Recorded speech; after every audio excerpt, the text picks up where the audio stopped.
Today I'm sharing a what I eat in a day video, which includes all the gluten-free and dairy-free meals that I eat to help manage symptoms of chronic illness. I know it can feel limited when you're on a restricted diet, so I hope this video gives you some new ideas for a paleo-style diet plan to help with your health recovery. Hi everyone and welcome back to Clean Eating Kitchen. I'm Carrie and this is my channel where I share easy, real food recipes to help you feel your best. I have a master's degree in public health with a specialty in nutrition, and I have been on quite the health journey for about 10 years now. My diet these days is mostly about managing symptoms of PCOS, autoimmune disease, including thyroid disease, chronic fatigue, and migraines. I almost 100% avoid foods with gluten and dairy, and lately I've been experimenting with eliminating grains as well. And I find if I stick to a basic paleo style diet blueprint, then I can really keep my symptoms and inflammation under control. I just want to remind you that everybody's different and what works for me may not work for you, but I still hope that you get some value from this video. So let's go ahead and jump into what I eat in a day while healing from chronic illness.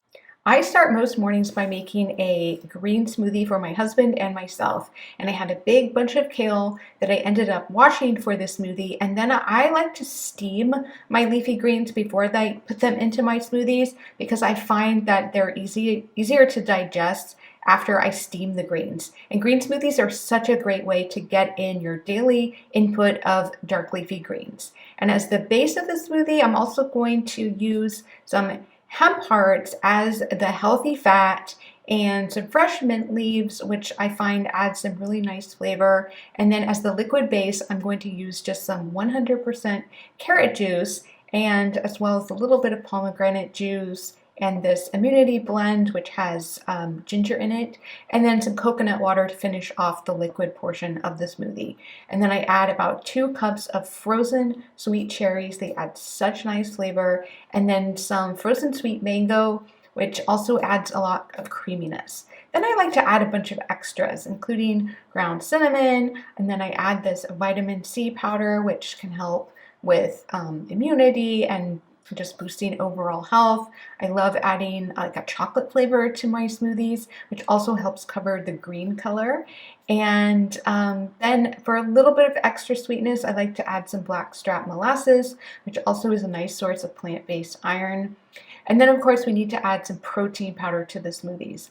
And these are some of my favorites. If you want to learn more, then I will link to a post that has my favorite protein powders. I'll put that in the description box below. Then of course I'm adding my kale and it gets all blended up. And as I mentioned, the cocoa powder helps cover the green color, so it kind of ends up being like a brown smoothie, but I call it a green smoothie, and it's just such a satisfying way to start the morning. And here's a little preview of my smoothie cabinet. You can see I have a whole bunch of different things that I'll add to the smoothies based on how I'm feeling or if I'm trying to address a certain symptom.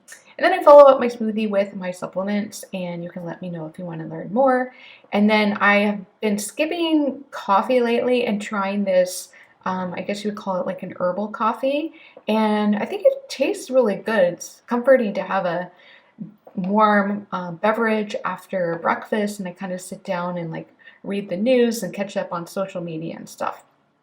And then pretty quickly it's time to start making lunch, and I wanted to make like a creamy chicken potato soup with vegetables today. So I started by peeling my potatoes, and I find that peeling my potatoes makes them easier for me to digest, I guess, and not have as many like symptoms of joint pain. So I don't know, you might try it because potatoes are a nightshade vegetable, but again, by peeling them, I find that they don't create as many negative symptoms. And so what I'm doing here is I'm going to cook the soup in the Instant Pot, and I just add some ghee. And by the way, ghee is a type of fat that has had the milk proteins removed. So even for people who are sensitive to dairy, people like us can usually tolerate ghee pretty well, and it has a lot of really great vitamins in it. So I'm just going to saute a whole bunch of vegetables in the ghee and add a bunch of different seasonings like garlic powder, turmeric, salt, some dried herbs, and really just whatever you have in your spice drawer is great. There's no really specific recipe. For this, I just kind of did based on what I had in my cabinet, and then I threw in the chopped chicken and those peeled chopped potatoes, and I'm adding vegetable broth. I know a lot of people like to use like bone broth, but I find that I have some histamine sensitivities, so I can't do a lot of bone broths, but vegetable broth works just fine. And while the soup is cooking, I'm going to make these grain-free blueberry muffins. You can see the ingredients there. They're pretty simple, and I find that these muffins are actually really tasty. Now I'm putting some melted ghee into the muffins. I'm just following the ingredient label and or the directions, and it was just melted ghee, water, and then the mix. I made them one time before, and I used coconut milk for the liquid, and I think they turned out a little better that way. But these turned out just fine. They took about 25 minutes to bake. And then I finished up my soup, and what I did to make it creamy was to blend some cashews with some water. And then here I'm showing the soup as it's finished, and then I'm going to blend up the cashews and the water to make like a cashew cream sauce, and then just stir that into the stew, and it made it really nice and creamy.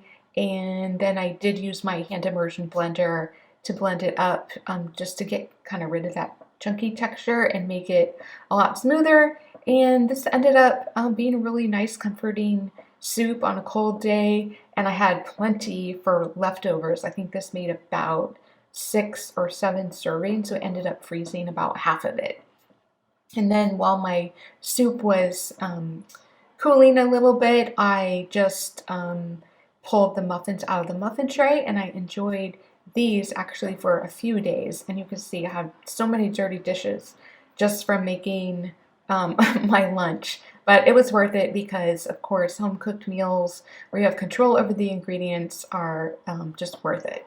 And then I followed up lunch with some rooibos tea and some dried apricots, and then some white chocolate chips because I find that I'm having to avoid dark chocolate or really any type of chocolate besides white chocolate, just to avoid getting migraines. Even though I add the cocoa powder in the morning smoothie, I can't have too much of it.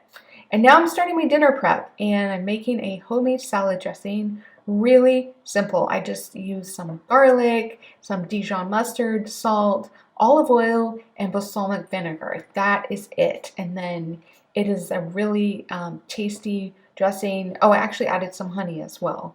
And it's like honey vinaigrette. And now what I'm going to do is make some baked potatoes to go with dinner. And my plan for dinner is some sauteed white fish and the baked potatoes, and then a salad using the dressing that I made. And I actually, looking back on it, I wish that I had made another vegetable with this meal because I did end up getting a little bit hungry later in the evening. But this salad, I just used like a pre-bagged salad mix. Oh, and then on the side I did have some vegetables, some pickled vegetables, and those candied jalapenos, which add a lot of flavor. And then I just put some ghee on my baked potato, and I sauteed the fish for a few minutes, and that was it. I followed up with some jarred fruit because we're in winter time here, and that was pretty much what I ate in the whole day. So I hope that you enjoyed this video, and please do let me know in the comments if you'd like to see more extensive videos of my supplement cabinet or my smoothie cabinet where I keep everything that I put into my smoothies. If you're interested in learning more about what is included and excluded from a paleo style diet, then please do watch this video next.